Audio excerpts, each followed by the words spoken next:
À la veille du choc tant attendu du 16 juin, le Sénégal s'apprête à retrouver la France pour son entrée en lice dans le groupe I de la Coupe du Monde 2026. 24 ans après l'épopée historique de Séoul où le Sénégal a battu la France sur le score d'1-0, le sentiment national oscille entre la fierté d'un héritage glorieux et une réelle appréhension tactique face aux champions du monde 1998 et 2018. Si l'ambition de franchir un nouveau palier est affichée par le sélectionneur Pape Thiaw qui souligne l'exigence du public sénégalais et la motivation de ses troupes, les observateurs locaux restent lucides sur les lacunes récentes. La préparation marquée par des prestations offensives en demi-teinte lors des derniers matchs amicaux nourrit une certaine inquiétude.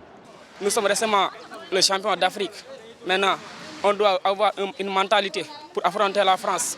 Vu que la France, c'est une grande équipe.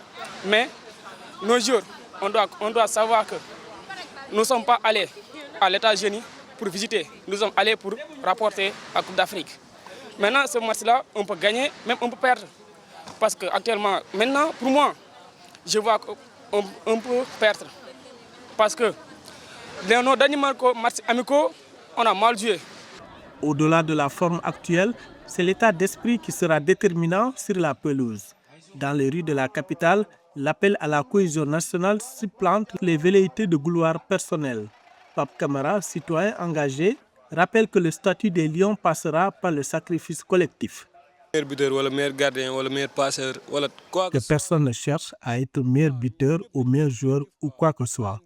On doit jouer collectif, mais pas individuel. On n'a pas besoin d'individualité. Soyons tous unis car l'union fait la force. Le Sénégal va l'emporter.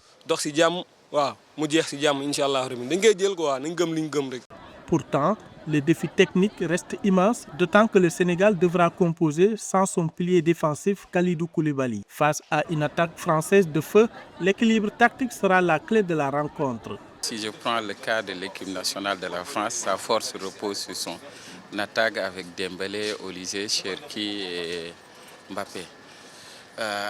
Et sa faiblesse principale, c'est sa défense pour moi. Upamecano n'est pas en très bonne forme.